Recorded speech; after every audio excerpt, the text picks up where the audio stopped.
The Language of Gloves, Bath, 1858.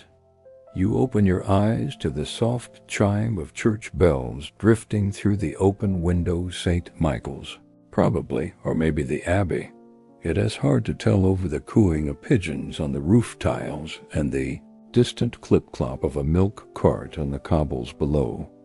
The air smells of damp stone, lavender soap, and the faintest hint of sulfur from the hot springs that give this city its name. You are Isolde Pembroke, 23 years old, and you live in a narrow Georgian townhouse just off the Royal Crescent.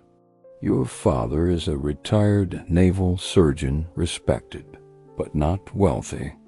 Your mother passed 3 winters ago, leaving you with a house full of empty rooms and the unspoken expectation that you will soon fill one of them with a husband.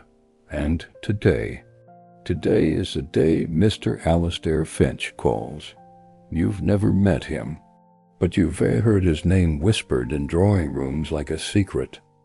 He's from Bristol, owned shares in a shipping firm, lost his younger brother in the Crimea, reads poetry, doesn't dance. Mary, your maid, only 16, but already wiser than most matrons, enters with your corset draped over her arm like a battle standard. He's bringing his sister as chaperone, she says, lacing you in with practiced tugs. Miss Finch. They say she once told a suitor his cravat looked like a dead eel and sent him home weeping. You laugh, then wince as the whalebone bites into your ribs. Good. I'd rather be judged by a woman who knows the difference between a proper knot and a tragedy. By 2:30, you're seated in the front parlor, hands folded over your lap, wearing your best dove-gray muslin, with lace trim modest, but not dowdy. Your gloves are pristine white kid leather, buttoned to the wrist. In this world, gloves aren't just fashion. They're armor, boundaries, a language. When the knock comes, your pulse thrums like a harp string. Mr. Finch is taller than you imagined, with ink-stained fingers and eyes the color of storm clouds over the Severn. He bows, not too deep, not too shallow. His sister, Miss Eleanor Finch, surveys the room like a general inspecting a battlefield before settling into the armchair with a rustle of silk. Miss Pembroke, he says, voice low and steady, your father mentioned you enjoy botany. You blink. Most gentlemen ask if you play the pianoforte or embroider well. I do, you reply, surprised into honesty. I've been sketching the wild orchids near Lincoln Vale. They bloom only in May. A flicker in his eyes, not flirtation, but recognition. I saw one last week, he says, pale as moonlight. I nearly stepped on it. And just like that, the ice cracks. Over the next 6 weeks, he calls every Tuesday at 3 p.m. You speak of ferns and fossils, of the new railway line to Exeter, of how Bathus Roman baths still steam in winter like the earth is breathing.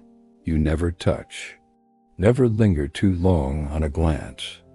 But you notice things, how he always offers his handkerchief to Mary when she spills the tea, how he listens, truly listens when you describe the way ivy climbs stone, not by clinging, but by reaching. Then, one afternoon, he arrives with a small parcel wrapped in brown paper. For your sketches, he says, not meeting your eyes. Inside is a set of sable brushes, real ones, not the cheap squirrel hair kind, worth more than your weekly grocery budget. Your breath catches. Gifts before engagement are forbidden, dangerous, but then Miss Finch clears her throat. He carved the handles himself, she says dryly. Spent 3 nights ruining good cherry wood before he got one that didn't look like a toothpick. You look up. Alastair's ears are red, and in that moment you understand. This isn't a bribe. It's a confession. The courtship deepens.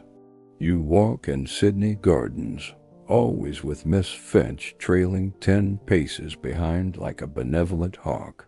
You exchange letters, proper ones, sealed with wax, delivered by post. His handwriting is precise, but his sentences ache with quiet longing. I find myself watching the postman with unseemly hope. When he finally asks your father's permission, it's not in a grand gesture, but in the study over brandy, his voice barely above a whisper. The proposal happens on a bench beneath a chestnut tree, rain threatening in the gray sky.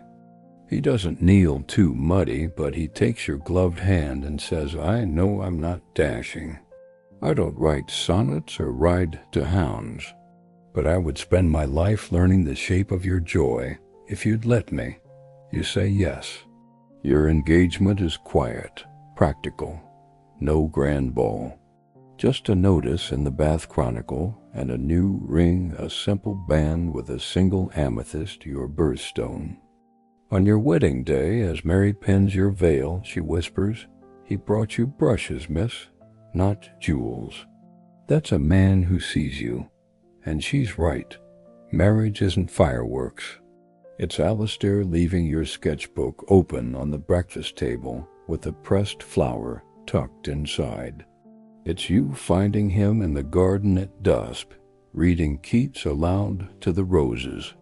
It's the night your first child is born, a daughter, whom you name Violet, and he weeps as he holds her, whispering, "She has your eyes," and your stubborn chin.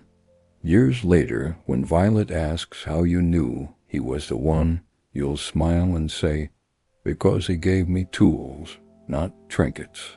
And in a world that wanted me to be ornamental, he asked what I wanted to build." Outside, Bath sleeps beneath gaslit lamplight and starlight. Inside, your hand finds his across the bed bare now, no gloves needed. And in the quiet, you both know, some loves are loud. Yours was written in pencil and pressed petals in the careful turn of a brushstroke, and it lasted longer for it